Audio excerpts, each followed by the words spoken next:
Matric और FSc में कम नंबरों की वजह से पाकिस्तान की यूनिवर्सिटियों में एक साल तक दाखिले से महरूम रहने वाले एबटाबाद के नौजवान तालिब इल्म उमैर मसूद को बैनुल अक़वामी अमरीकी इदारे लैब रूट ने यंग साइंटिस्ट का अवार्ड दे दिया।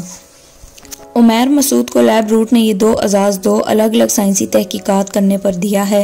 ये दो तहकीकाती मुकालमे उन्होंने international conference of molecular biology and biochemistry Australia और 13वीं international conference of tissue and regenerative medicines America में पेश किए थे। उमैर मसूद कॉमसर्ट्स यूनिवर्सिटी एबटाबाद में बायोटेक्नोलॉजी के चौथे सेमेस्टर के तालिब इल्म हैं और उनके वालिद रेस्टोरेंट के कारोबार से मुंसलिक हैं। उमैर मसूद ने अपनी एक तहकीक में बताया है कि मौरूसी बीमारियों के शिकार अफराद के मर्ज का जल्द और सस्ते तरीके से पता लगाया जा सकता है, जिससे इन अफराद को बीमारियों में जल्द मदद फराहम की जा सकती है। इनकी तहकीक का मुकाला, जिसका उन्वान mutation detection CRISPR Cas 9 via microfluid chip, European journal experimental biology magazine में शाया हुआ है।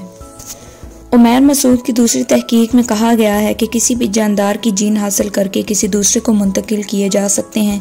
इससे न सिर्फ मौरूसी बीमारियों के इलाज में मदद मिलेगी, इसके अलावा दीगर बीमारियों का इलाज भी मुमकिन है। इससे मुख्तलिफ सलाहियतें भी एक दूसरे में मुंतकिल हो सकती हैं, बल्कि ज़राअत और बागवानी में गैर मौसमी फलों और सब्जियों को भी हासिल किया जा सकता है। इनका ये मुकालमा inventory specific DNA editing via restriction के उन्वान से रॉयल सोसाइटी ऑफ साइंस के मैगजीन में शाया हुआ है। उमैर मसूद ने बताया है कि ऑस्ट्रेलिया में मुनक्कद कॉन्फ्रेंस में 221 ममालिक के तालिब इल्मों, प्रोफेसर्स, PhD डॉक्टर्स और साइंसदानों ने शिरकत की थी और इन तमाम में वो वाहिद पाकिस्तानी थी। उमैर के मुताबिक इस कॉन्फ्रेंस के दौरान ही कई प्रोफेसर साइंसदानों ने खुद ही अमली तजर्बात करके मेरी तहकीक के हक में ऐलानात किए। यही नहीं बल्कि मुझसे 2 घंटे से ज़ायद वक्त तक मुख्तलिफ सवालात भी पूछे गए। उमैर का कहना था कि इस मौका पर उन्होंने मुझसे कहा कि आपने अपनी तहकीक का कामयाबी से शानदार दिफा किया है, अब हम खड़े होंगे और पाकिस्तान का कौमी तराना बजाया जाएगा। उमैर का कहना है कि मुझे बचपन से याद करना, किताबें देख कर पढ़ना अच्छा नहीं लगता था, बल्कि मुझे सवाल करना और जब सवाल का जवाब ना मिले तो इन सवालात के जवाबात तलाश करना अच्छा लगता है। शायद यही वजह है कि किताबों और पढ़ाई में मेरा दिल नहीं लगता।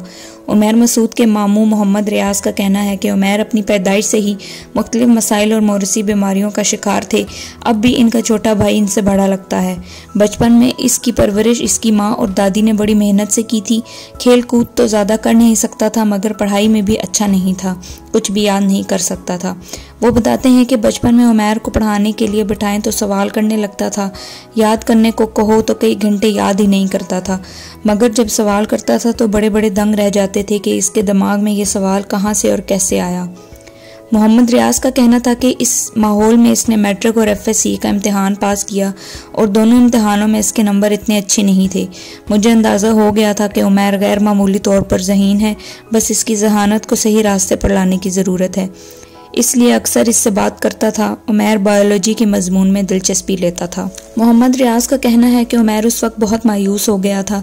इस मायूसी के वक्त में सारा ख़ानदान इसकी मदद को पहुंचा। मेरी उमैर से तवील बात हुई, जिसका इख्तिताम इस बात पर हुआ कि ये दुनिया अमली काम की दुनिया है, इसमें डिग्री ज़रूरी नहीं, अगर काम आता है और जहानत है तो फिर सारी दुनिया को फ़तह किया जा सकता है।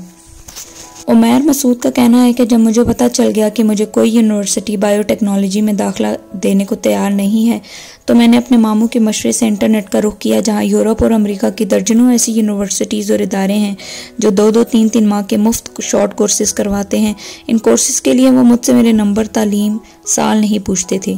उन्होंने बताया कि इंटरनेट पर फॉर्म भर के भेजता हूँ, वो 1-2 सवालात के जवाब मांगते हैं, कभी कोई वीडियो कॉल के ज़रिए मुख्तसर सी बात कर लेते, वरना इसकी भी ज़रूरत नहीं पड़ती, और मुझे कोर्स के लिए मुंतखब कर लेते थे। उमैर मसूद का कहना था कि वो इस तरह के कई शॉर्ट कोर्सेज और इनके इख्तिताम पर मिलने वाली असाइनमेंट्स कामयाबी से करते थे, जिस पर वो न सिर्फ मेरी तारीफ़ करते थे बल्कि मुझे सर्टिफिकेट भी देते थे। मोहम्मद रियाज का कहना है कि 1 साल बाद उमैर का कॉमसर्ट्स यूनिवर्सिटी में दाखिला मुमकिन हुआ, जिसकी भारी फीस अदा करनी पड़ी। उमैर मसूद का कहना था कि अब मैं कॉमसर्ट्स यूनिवर्सिटी एबटाबाद में बायोटेक्नोलॉजी के चौथे सेमेस्टर में हूँ और स्कूल और कॉलेज की तरह मेरे नंबर अब कम नहीं आते, बल्कि मैं अब टॉप करता हूँ। वो जिस सेमेस्टर में ज़ेरे तालीम है, वहाँ तालिब इल्मों को लेबॉर्ट्री इस्तेमाल करने की इजाज़त नहीं है। जिस वजह से तहकीक के लिए मैंने घर ही में अपनी लेबॉर्ट्री बना ली है। इस तहकीक पर पैसे मुझे मेरे ख़ानदान वाले फ़राहम करते हैं। अब तक तहकीक और मकालों पर लाखों रुपए खर्च कर चुका हूँ। उनका कहना था कि यूरोप और अमेरिका की यूनिवर्सिटियों से शॉर्ट कोर्सेज़ और इनके असाइनमेंट्स मुकम्मल करने के बाद मुझे बुनियादी इल्म हासिल हो चुका था, जिसकी वजह से मैं तहकीक के काम में लग गया था। उमैर मसूद का कहना था कि इनकी तहकीकी मकालों को तो शोहरत मिली है, जबकि इसके अलावा भी उनके मुख्तलिफ मकाले बैनुल अक़वामी फॉर्म्स पर शाया हुए हैं। जब मैं अपने इन 2 शोहरत याफ्ता कामयाब मकालों पर तहकीक कर रहा था तो पागलों की तरह काम करता था। मुझे दिन और रात का कोई होश नहीं होता था। इसके लिए मैंने सैकड़ों किताबें खंगाल मारी हैं, दुनिया भर के दर्जनों प्रोफेसर और साइंसदानों से रहनुमाई हासिल की है। दर्जनों नाकाम तजुर्बात करने के बाद मुझे कामयाबी मिली थी। मेरी ख्वाहिश है कि मेरे दोनों तहकीकाती प्रोडक्ट्स पर मेड इन पाकिस्तान का टैग लगे। अब मैं इस इंतज़ार में हूँ कि कब मुझे इसका मौका मिलता है।